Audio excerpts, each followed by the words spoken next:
Mastering travel portal development, tips, best practices, and proven strategies. Booking travel online should be simple, but if your website or app is slow, confusing, or missing options, people will leave fast. In this video, we'll show you how to build a travel portal that works, and works well. Today, most people book flights, hotels, and packages online. Your travel portal is the first thing they see, and it needs to be smooth, fast, and trustworthy.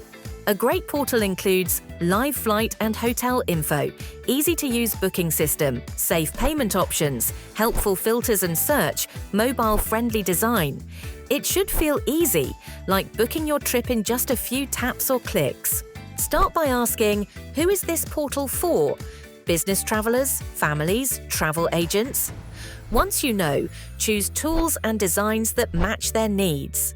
Here are a few tips to make your portal even better. Use smart tech to show the best options. Support different languages and currencies. Be clear. No hidden fees. Keep testing your site to make it better. A good travel portal does more than just take bookings. It builds trust. It helps people plan trips with ease.